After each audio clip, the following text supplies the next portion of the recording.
Hi, my name is Matt Massar, and I'm a licensed social worker, as well as an internationally certified gambling counselor. And I'm also internationally certified to treat gaming disorder. And so, in this presentation, we are going to focus on one specific risk factor for problem gambling, and that is video games. So, it's very important for parents, teachers, and coaches to understand the connection between video gaming and problem gambling. Video gaming is a huge part of many young people's lives, but certain risk factors in video games can lead to gambling harm. So in this presentation, we're going to break that down. So first off, we're going to talk about psychology. So video games are designed to reward persistence, whether it's leveling up, unlocking rewards, or competing with others. Video games are designed to reward those things. These features mirror gambling mechanics like loot boxes, which you can see on the screen in this graphic right here. So for those of you who are not familiar, a loot box is a virtual container in a video game that contains a selection of items that can be used in that game. So loot boxes can be purchased with real money or in-game items. And the risk factor here we're talking about is when they are purchased with real money. So here you can see from this graphic, it's you open a box and you get a random item, but you can see the gambling mechanic that is being kind of displayed here. It looks almost like a slot machine, roulette wheel, kind of whatever you'd want to consider it. But that gambling mechanic is right there. So in video games, there's also in-game betting, which can make gambling feel familiar and exciting for an individual who is exposed to this. Plus, the thrill of winning games can drive riskier behavior in gambling. Next, we want to consider the accessibility and normalization that comes along with this convergence between gambling and gaming. So gaming and gambling often overlap, like we mentioned, with loot boxes or even in-app purchases and social casinos. These social casino games, in-app purchases, these loot boxes, they really blur the line between gambling and gaming.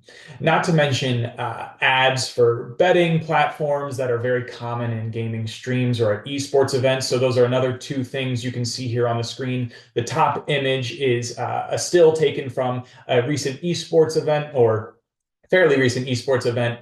And looking at it, for those of you who aren't familiar with esports, esports are competitive gaming. So just as you would go to watch in a hockey game or a basketball game, that's what you see right here is an esports event. So this is not a hockey or basketball game, but people are still filling an arena to watch competitive professional esports athletes.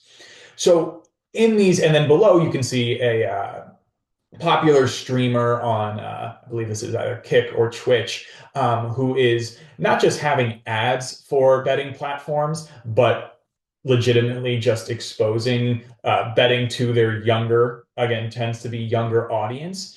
And so, yeah, again, these ads for betting platforms are very common at these esports events, or if you were to watch a popular influencer or streamer.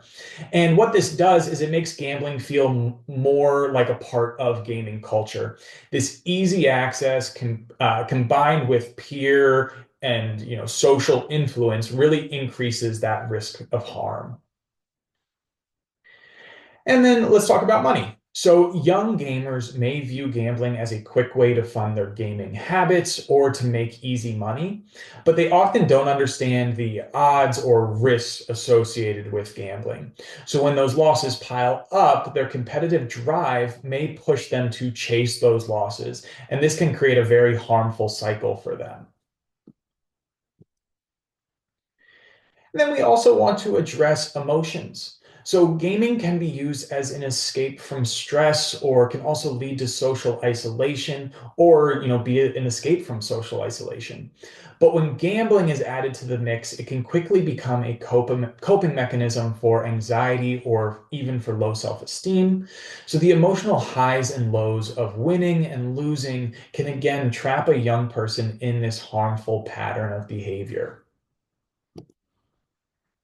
So, why are gamers at risk for gambling harm? It really is a combination of a handful of things. A combination of psychological triggers, accessibility, financial misconceptions, and emotional responses. So, it's really important to remain aware of various risk factors for problem gambling, but more specifically, that convergence of problem gambling, and video games. Very important to pay attention to, especially for younger individuals.